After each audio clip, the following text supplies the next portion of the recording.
Good morning, ladies and gentlemen, those of you here in the faculty club and all of those on Zoom at home. Welcome to another outstanding lecture with our guest, Joanne Tod. I'd like to turn the microphone over now to Lisa Steele, who will introduce our speaker. Lisa.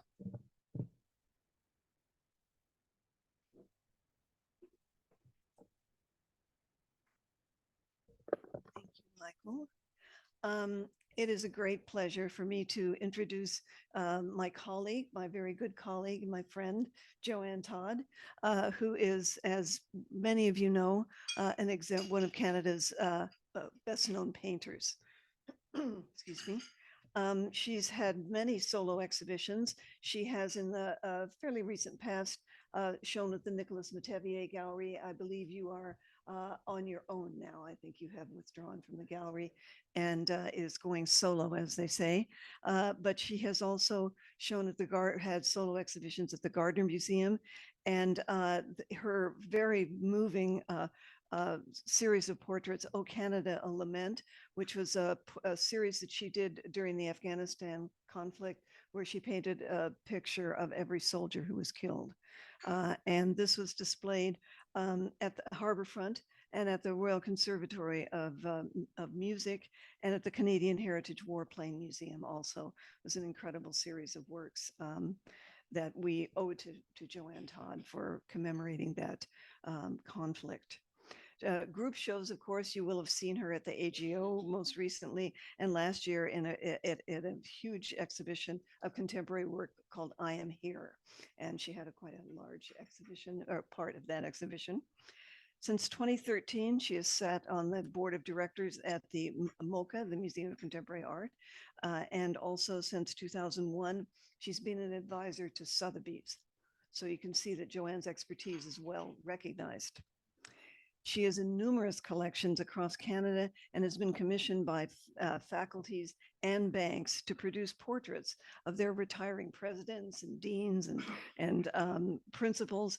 And that includes, there's a big list of them in her CV. I'll just, the Faculty of Law here at the University of Toronto, and the Royal Bank, got one of their presidents, I believe, commemorated, if not more than one, and McGill University. So those, if you are in any of the halls, especially over at Simcoe Hall, any places, you can often just look at the tags and you'll often find a Joanne Tod there. From 2000 to 2019, I've had the pleasure of teaching with Joanne Tod at the University of Toronto. And when we first went into the U of T, we were in the Faculty of Arts and Science in the Department of Art and Art History. And we then, we were, what were we? We were courted. We were upgraded, right? And we went to the Daniels Faculty of Architecture, Landscape and Design, where they gave us many resources, and we enjoyed a happy time when we were there. So we liked to be rated, as it were. Oops. Okay, no worries. So without further ado, Joanne Tod.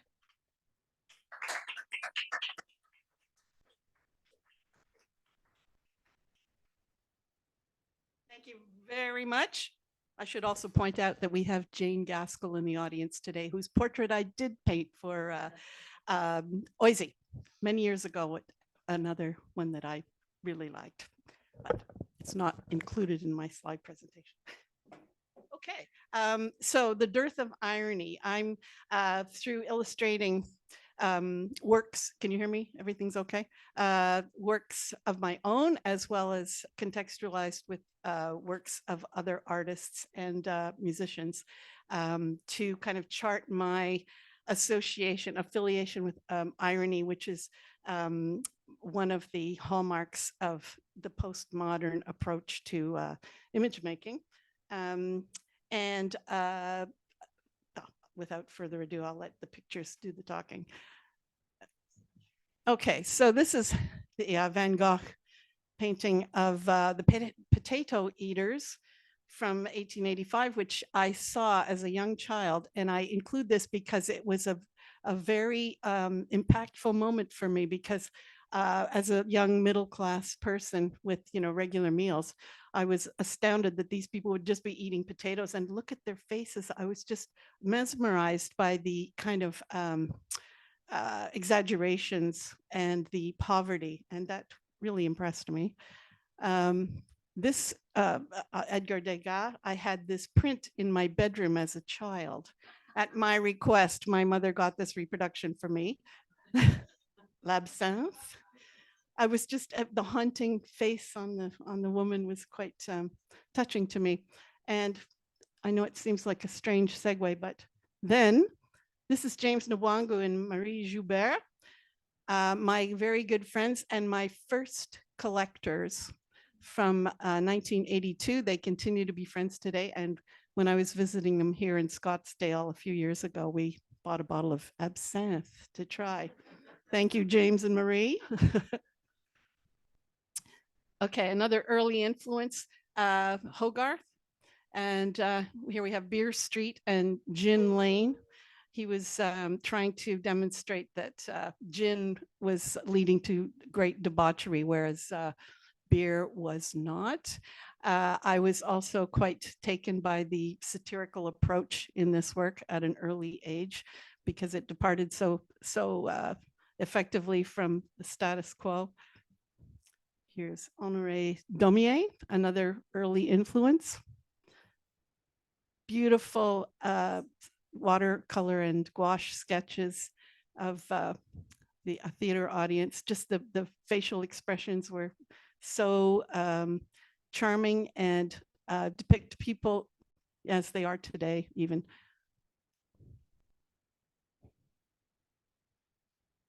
And these lovely terracotta sculptures that are in the Musée d'Orsay, for which Daumier was jailed for a while too, because of his trenchant characterizations of people.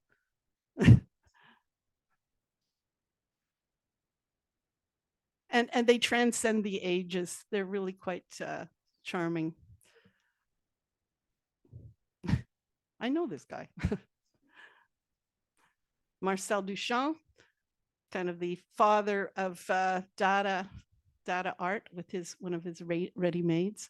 Also a fair dose of irony, I would say, in this, that he put together some found objects and marketed as art and became world famous as a result.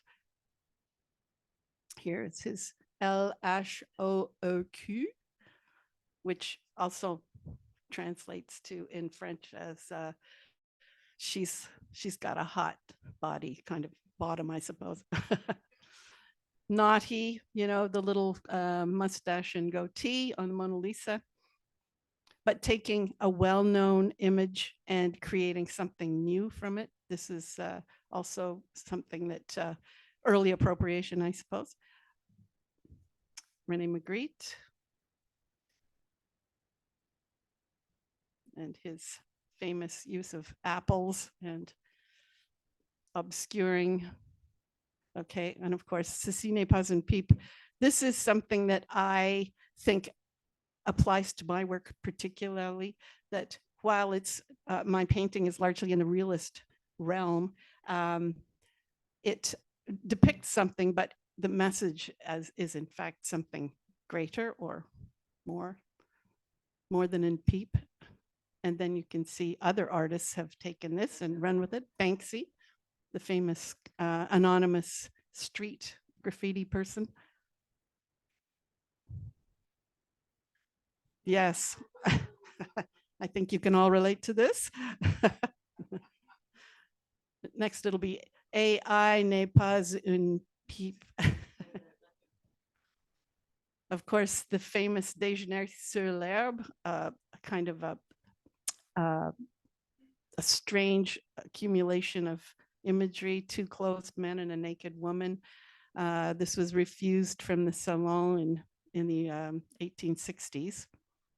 And in fact, it's a really huge painting, bigger than Manet normally worked.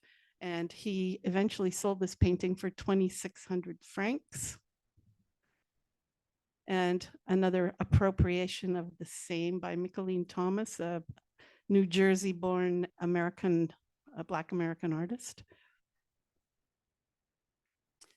Collective 6. Manet would be pleased. Okay, this is my work called In the Kitchen from 1975. So that's what I had been looking at when I made this painting. It came from a source of a Japanese bondage magazine, something I'd never seen before. And it was a magazine that a friend of mine found in her car after she'd been shopping. It was on the on the seat. And so I took it and I thought, okay, what is this? I had never seen anything like this. It seemed like kind of yogic because of the, the padding around the wrist and the ankles. It seemed more like a suspension. So I thought, how perfect. It's in a kitchen. You can see the rice cooker in the background there. So it's obviously in well, Japanese kitchen. But it was, kind of a feminist approach to my material. Another source of inspiration for me in the 70s was Chinese social realism. And because it seemed to depict something that was completely fictitious. Yes. But I like the fact that it conveyed a very specific message. Andy Warhol's 1972 series of Mao prints, because he recognized that Mao was one of the greatest known figures in the world. And so he made great use of this iconic portrait of Mao. My paintings from 1978 was called Mao, 6 Uncommissioned Portraits. So at the time in Chinatown, I was finding these magazines that looked like that were like Life magazines, and every magazine had a frontispiece of Mao greeting visitors to China. In this case, it's Julie Eisenhower Nixon and David Eisenhower, called Hong Kong Dress. And I was trying to mimic the ways of color field painting so that there were figures, but also a very flat ground. And you can see here the background sort of pivots between the two figures, reds on green, kind of a tongue-in-cheek reference to the fact that it's two communist leaders. Barbara Kruger,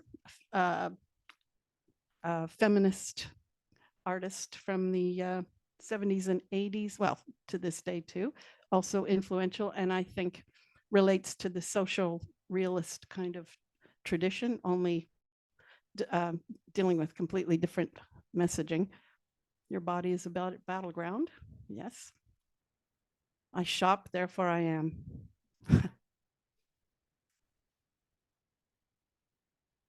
Cindy Sherman. This is a New York artist who basically stays in her studio and makes herself up to look like different kinds of characters. And it's all her, and she does it all herself, and she doesn't use any assistance. And she said she wishes that every day was Halloween. There she is again. Yeah, they're quite wonderful. And this is my painting called Identification Defacement. So dealing with the idea of trying to identify with the other, this being a Black woman in an elegant gown, and then ultimately realizing I cannot really effectively fully identify with this Black woman. So using my own name as a kind of a cancellation or a defacement on the head, which is of course the locus of intelligence and personality consciousness. And this, Miss Lily Jean Randolph from 1984, I believe. So this is a kind of a collage of two different images. The Black woman I have inserted in place of a white woman, and this was from an advertisement from Life magazine of feminine hygiene products. So yes, to me there was this, and the Lily Jean Randolph is here. This is Lily Jean Randolph, and she is a Toronto, Texas-born, Toronto now based psychiatrist and art critic and now artist. She shows at Paul Petro Gallery, and she is a genuine, beautiful eccentric. And we love her. And so that's why I chose to depict or that title for this particular work, because it was celebrating the beauty of her, but yet not quite being able to identify. Carol Lee Schneeman, a New York artist. This is part of the radical feminist performance art work that was happening in the late 60s and 70s. This is called Interior Scroll. And she had this, a scroll upon which she had typed out an exchange that she had with a critic who really did not like her work and was putting her down. And so she basically rolled it up and put it in her vagina and then pulled it out and read it. Here is the scroll.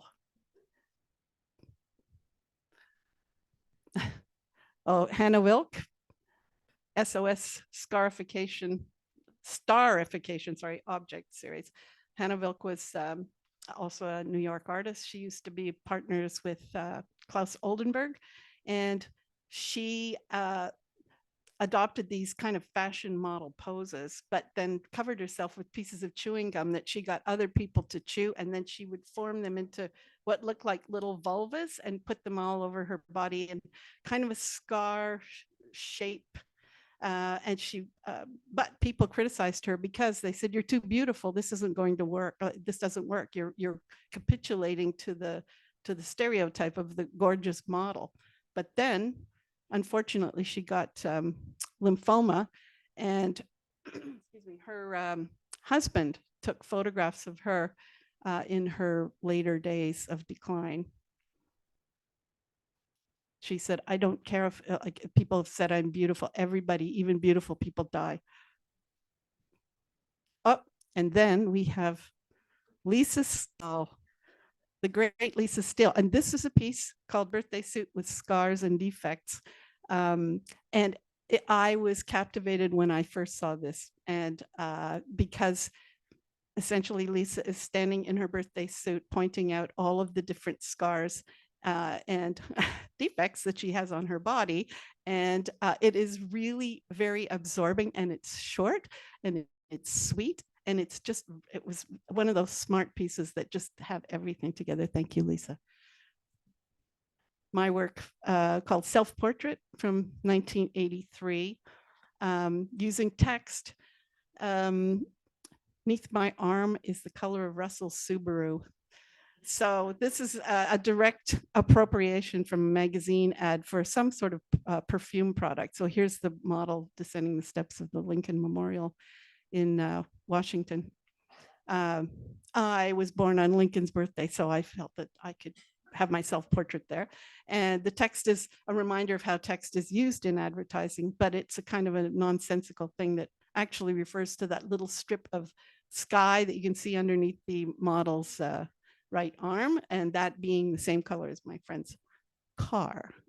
So a roman à clé. I would say roman à clé was something that I use quite a bit in my work, kind of a treasure hunt to try and discern the real meaning of things. Again, a sort of a, what would I say, a defense against being called a realist painter. And then this is called Self-Portrait as Prostitute. So here the self-portrait painting is displaced because I in fact sold it through my dealer, Carmen Lamanna, at the time. And so I was, conjecturing or concerned about how this could affect my future as an artist. Like, oh no, I'm going to sell out. But of course, selling is now what it's all about. William Thackeray, Vanity Fair. I'm sure a lot of you have read this book. It's a brilliant satire of English society and its foibles. So I did a series based on Vanity Fair characters. There were about maybe 30 altogether, using Toronto people. This is Salah Bashir with his dog. He Joss Sedley, Amelia Sedley, Becky Sharp, Becky Sharp's mother, who was a prostitute, the Osborne sisters, that's Victoria Jackman and Carrie Marsh.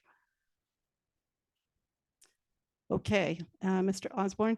Now, this gentleman, I told everybody what I was doing, and I took their photographs with their knowledge. And then when this particular person saw the show, he said, "Oh, so you've cast me as the capitalist pig." And I said, "Oh, you've read Vanity Fair?" He wasn't happy. So that was ironic. Mr. Sambo, he's the Black character in the book. And my friend Sam Hyatt, who's a literary agent, was happy to pose for this. And Michael Snow, Mr. Pitt Crawley. This is in Mike's studio in the day.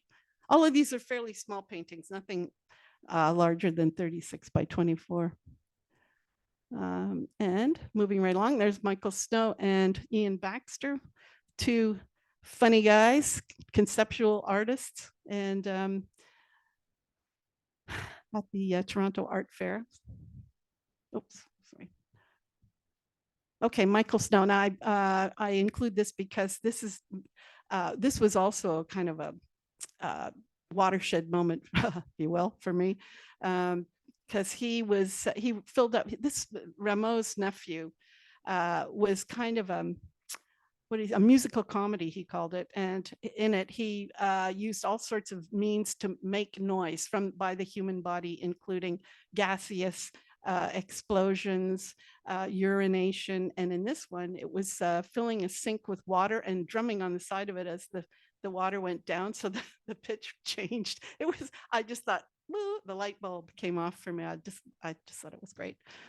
Okay, Meredith Monk, who is a New York performance artist, inherited a turtle in 2006, I think, and still has it. And in fact, made a whole musical performance piece of it called Turtle Dreams, and had video parts in the film of the turtle walking on a world map, and then we're walking through the streets of some city.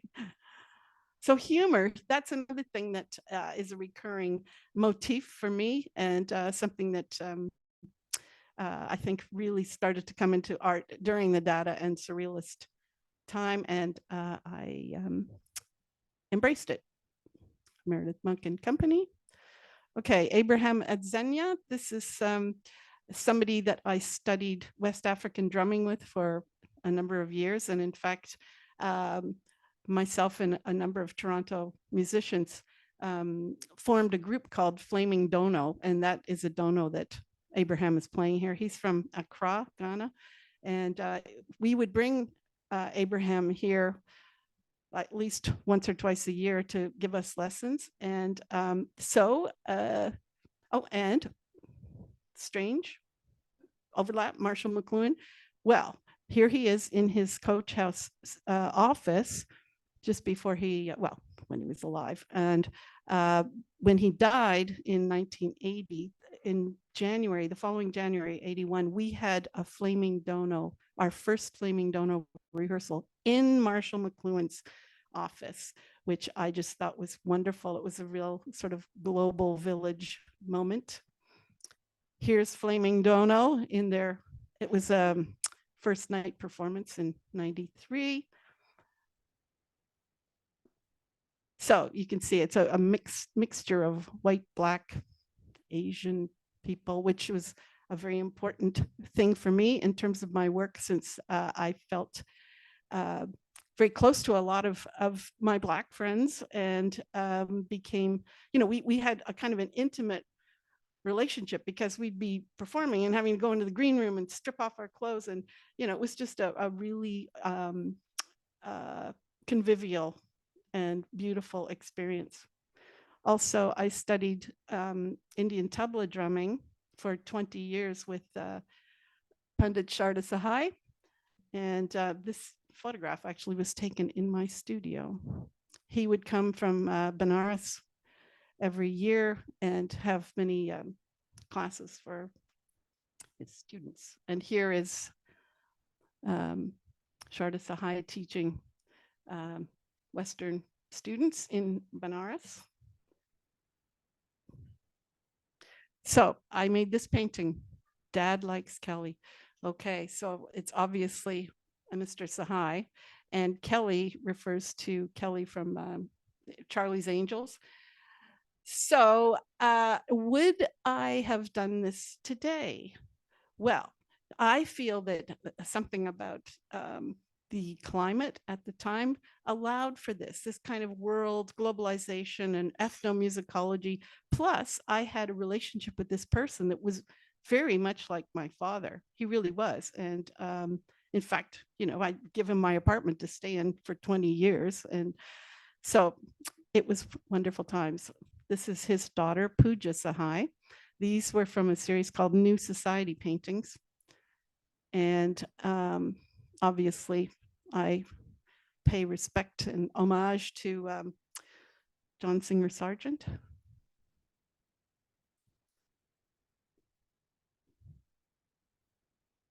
My painting, Green Dress. She made this dress herself. This is from the same wedding. This is in Miami. So I just loved the drapery and the finery and these beautiful people who, again, I never did any of this work without permission. But even now, I think, is this wrong? Is it wrong for me to have been painting?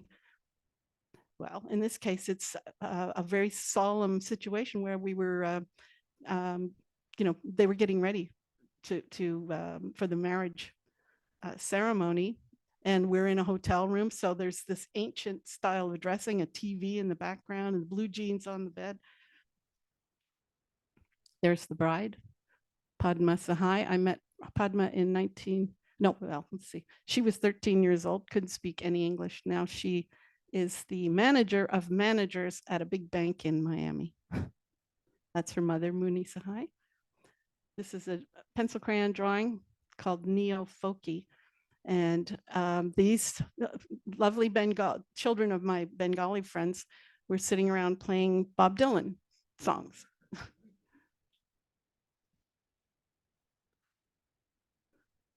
Beryl Coro and Steve Reich. You probably know Steve Reich from, he's a minimalist composer. And this piece called The Cave, which this work to me was just one of the most amazing things I've ever seen.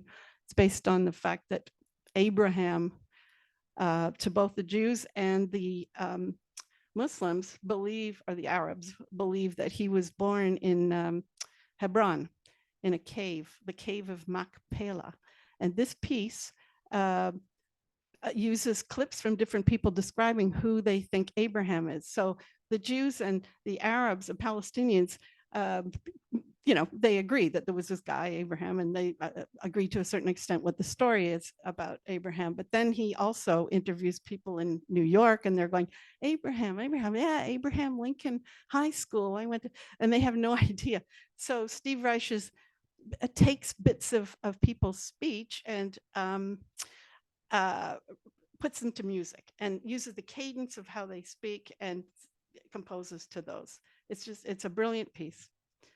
Also, his three tales and their three tales charts the Hindenburg, the Bikini Atoll testing ground, and Dolly, the clone sheep. It's about the last 100 years of technological advancement. Also a musical opera. Fantastic piece. This is Beryl Coro's work. And Judith Cuff, after Zurbaran, she photographed, I'll show you the original. Yeah, this is the Judah painting. I think it's the cuff she's referring to is along the bottom of that trouser. And she photographs it, has it printed, and then cuts it up and weaves it. I'm sorry, I don't have a detail there, but it's just amazing. This is about 7 by 5 feet. Just beautiful, beautiful work. And she weaves gold thread into it too. And it's held together with sutures. She works in small pieces that can be, she can work on the road and transport them and then puts them together. This is my piece, Tone Poem. I was definitely thinking about Steve Reich's approach. So this is, you can hopefully recognize these people. And so it starts at the top left to right, goes Sean, John, John, John, Sean, John, John, John, Sean, Dave, Patty, Ron, Dolly, Dolly, Ling Don.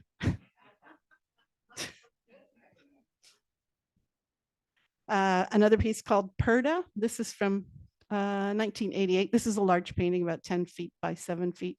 Now you can see there's a very nice upscale dining room, and but around the bottom and the side is what's meant to be viewed as a burglar alarm strip. You don't really see those anymore, but in the day on windows. So in fact, the perda, which is kind of separating the person from the space, acts as if it's a barrier. You're looking through the window. You're not actually in the space. So you're an interloper or an outsider. Also from 1988, Flag for a State of Perpetual Motion. Same as it ever was. So here we have, this was from a photograph that a friend of mine, Muslim friend of mine, took. And I asked him if I could use it for this painting, and he said yes. So in the center is this sphere, well, it's supposed to be like a sphere that's kind of bulging out, and it's being held back by the Star of David symbols that are supposed to be the color test bars of a color TV. And so it's a reminder of how we got to know about what's going on in the Middle East is through the media, even more so now, obviously. So some of these are this one, the kind of war inspired, if you will. This one is called, it's a kind of a diptych. The one on the left is presently on display at the AGO called Orange. And they're 10 feet by 7 feet, but they're separated in the center. In other words, there's two panels that are put together. So the first one shows a mannequin with a yellow ribbon, a reminder of, okay, I should say that this was inspired by the Gulf War. And so this figure has a yellow ribbon, which is something that is a convention in the States that people put the yellow ribbon to remember their boys or people over fighting. And on the right, Apple, this is the companion piece, and the blue bars are stylized Arabic for the months of the year. So starting at the top, January, February, March, April, May, June, July, falling into the crack.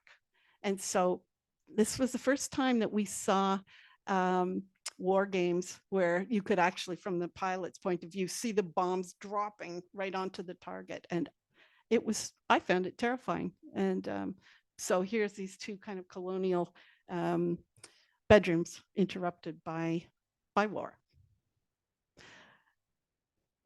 Barak Allah. This is a very large painting too, 10 feet by 7 feet. It's in the possession of the AGO, which I don't think has ever shown it. Okay, trying again. Okay, so I got a poster in Turkey that says Barak Allah, which is the text. And Barak Allah is a kind of a daily prayer that's like, thank God for my children's good health and blah, blah, blah. As opposed to Inshallah, which means if God is willing in the future. So I thought, okay, this is kind of a domestic prayer. So I took the poster and I made it into a convex shape and shot it in the sunlight. So it looks as if it has volume. And then it's set against a red and white, which could be like a tablecloth, a daily thing, but it's very carefully not avoiding representation. And I had a long interview with a Muslim friend of mine, as well as an imam. So I kind of got clearance on this. And anyway, Manganese Queen, this is going back a bit. I thought the mattress was a perfect metaphor for a profound metaphor things take place here: birth, death, dreaming, sex, sleeping. It's really a lowly thing that has very important function in our lives. And I liked it because not only is it a jacquard sewn into the fabric, but it's also subjected to a quilting process so that it becomes a complex item called Manganese Queen. And in fact, this manganese I'm referring to is the last of the original manganese paint that I ever had. You can't get the real manganese anymore. You can thank Extinction Rebellion for that. No, I'm just kidding, because it's serious. In fact, I will address that too, about materiality. This is called cool reception. So sometimes I put another kind of, not abject, but quotidian item on top. This is a depression wear glass. So it's beautiful, but it was mass produced. Amber twirl. Elixir. So and they don't make colored mattresses anymore. This is called sleepwalk. So wordplay plays an important part of what I do as well. And kind of obfuscated messages. This one's called Thompson Highway. And again, I talked to Thompson. Thompson is a kind of a craggy faced guy and a hilarious, wonderful, talented musician and writer and bon vivant. And so I said to him, Thompson, your name is like a place to me. It's like Thompson Highway. It's somewhere like, he goes, yeah, it's kind of like that. And I said, well, I made this painting to celebrate that, because to me, it looks like a kind of a motif that suggests a, cobblestone road. He liked it. Queens. So here's the queen set against the queen mattress. And I know. It was Margaret Macmillan, whose portrait I also painted, a historian, of course, and she saw it and she says, oh, you should see if the queen wants that. So this is a number of years ago. So I wrote to the queen and I got through to her private secretary and everything.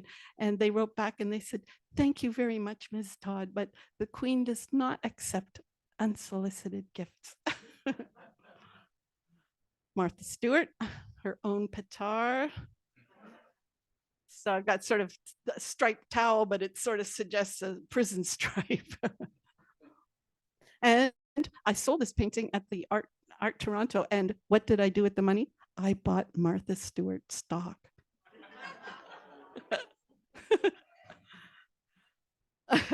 Okay, and this is another series, Stolen Antiquities. These are all oil paintings, by the way, I should just say, of varying sizes. This is pretty big, I don't know, 7 by 5.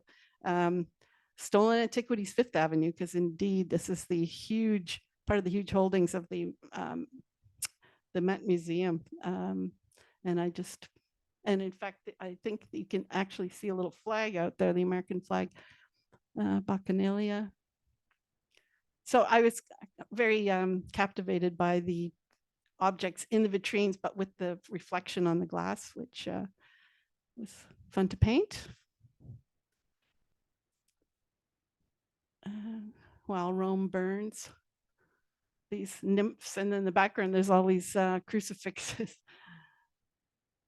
I like to find these found, like, just natural anomalies. I look for those. Old money.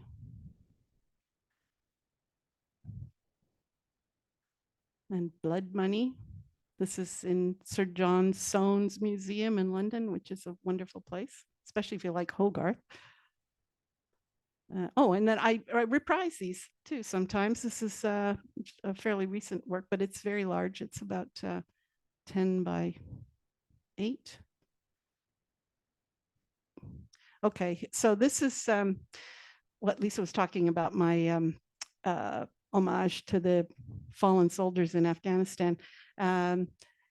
Oh Canada, a Lament. So I started by taking images from the newspaper and just painting them as I went along. And this project took 2 years to do. And it was hard. And I did the whole thing. I sanded each of those little birch panels, which suggested a little box to me, and primed them and then painted them. And so I got behind on this. And so this is the installation at the Royal Conservatory. There was a music evening about music of war. And so this is the O Canada part of it. So you can see there's elements that look like a fractured Canadian flag. And this is only partway through. There were many, many more after this.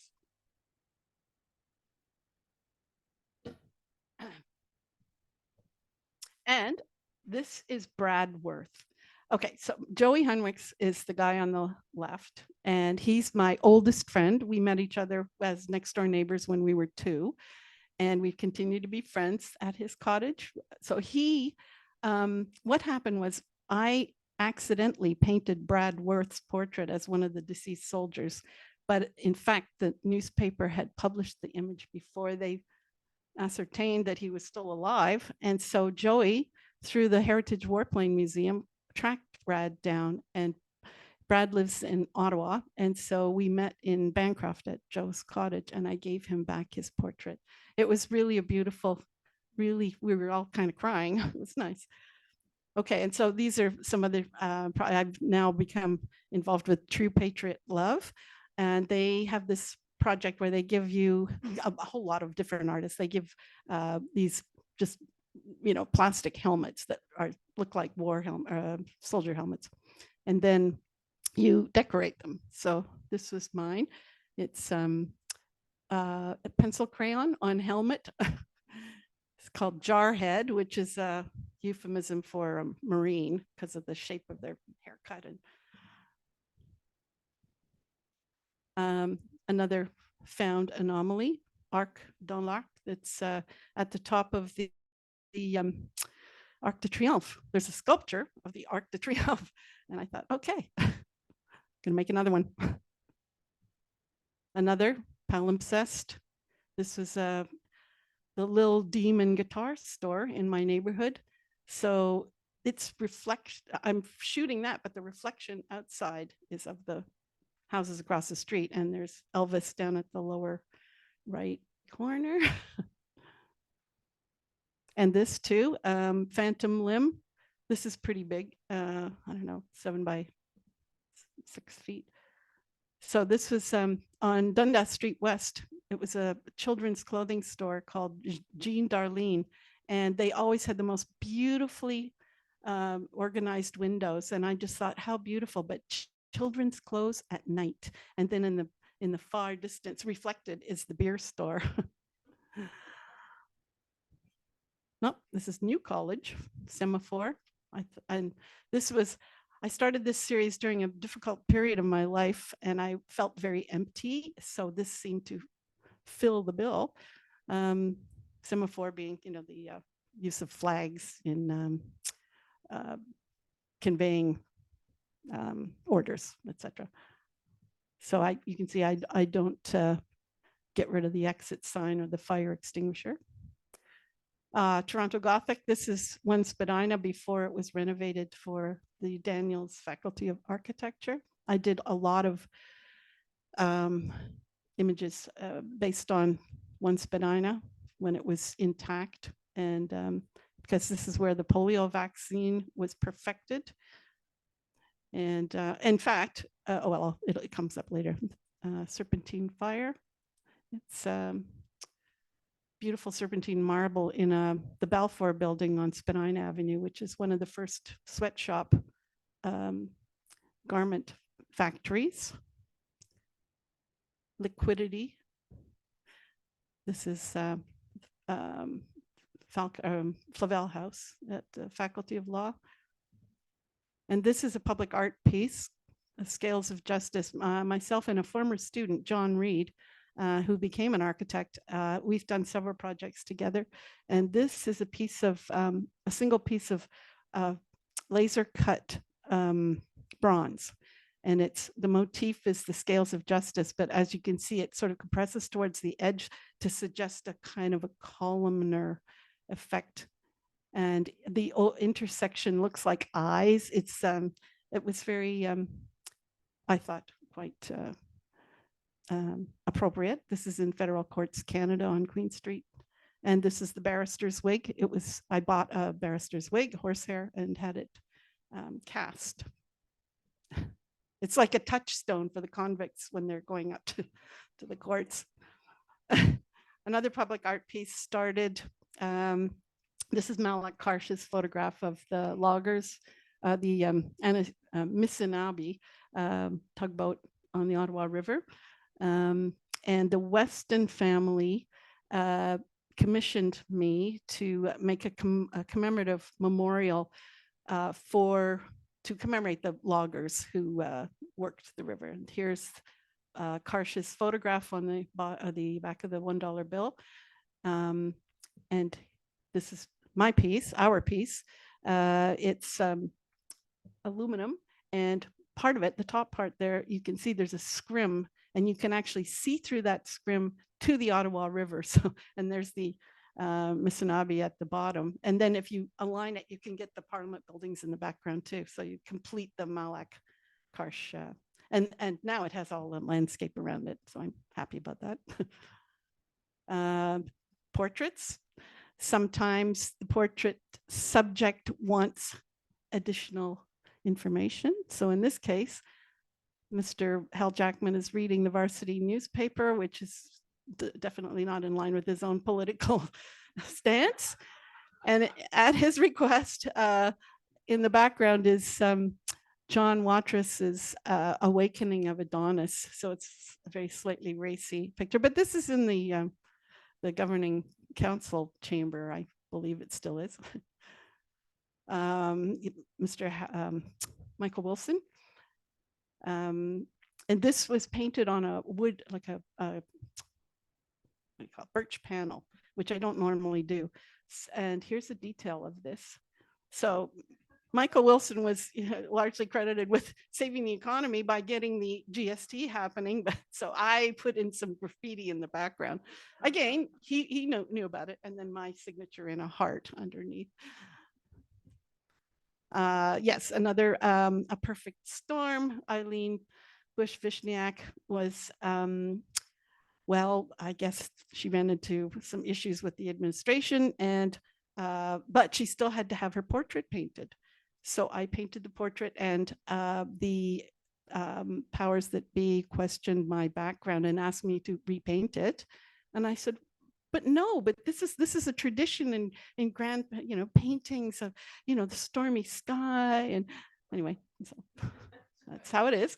Oh, this is Robert Pritchard. Straight up. Also in Flavel House. And this is a recent portrait of Teresa Donnelly, only the 5th female treasurer of the Law Society. And we decided to cut the lawyer's head in the background off for this. I don't want another guy in there. Oh, and Robert Sharp with his portrait, Faculty of Law. And how am I doing for time? Got to talk fast. Okay. Screen. Okay. Screening. I think I'm starting to distance myself. This is on 2 layers of polyester. So there's something painted on a scrim on the back, and then I've wrapped around a second one and painted out the edge so you can see through to what's beyond. This is at the Met Museum. Malcolm Gladwell. These are, again, lowly objects, but have been sort of elevated. It's a kind of alchemical thing. I just have a piece of canvas and, some paint, and I make something that looks like something else. It's a simple pleasure, but it works for me. Terpineol. This is like used to associate the various smells of cannabis, actually, and other things. Lavender Lux. This is quite large. Oh, yes. Watercolor rogues. During COVID, there were a lot of people that deserved to be painted that were kind of bad. So you can see there's an assortment here. Most recently, Peter Nygaard there on the bottom. And then women head of state. There's more, of course, but the 3 Queen Elizabeths. from The Crown. Claire Foy. Oh, I forget, what's the middle one? I forget her name. Anyway, and Imelda Staunton. Then another watercolor COVID project was Fanes, Phases and Urns. This is Mark Mayer with his background of Sudbury, which is where he's from. Oh, Jordan Peterson. These are some quick sketches that I've been doing recently. The portrait of, the use of Karsh portrait of Winston Churchill was stolen from the Chateau Laurier. And so this is my conjecturing as to where it might have ended up. Public art, commissioned piece for the Faculty of Architecture. There's Lisa and Kim in there too. So of course, some of these people have come and gone. And so that was the whole point, as it was a moment in time. Unfortunately, I had to take pictures of everybody during COVID. This is a recent work. It's a house concert. It's huge. It's, I don't know, 10 by 8 feet. And in fact, I've had 2 people come to my studio. It's been hanging on the wall and they didn't even notice the painting because it's life size. And it's like, oh yeah, I have a piano quartet here.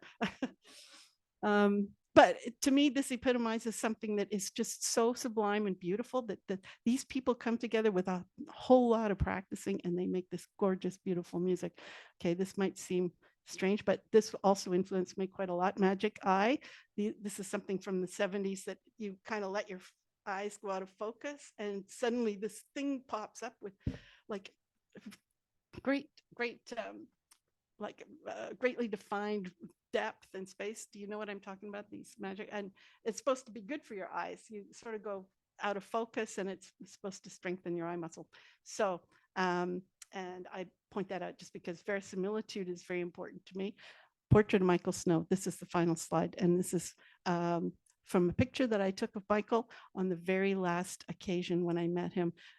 Because we did become very good friends over the years and he was very helpful to me. And so thank you, Michael. And thank you very much for your patience.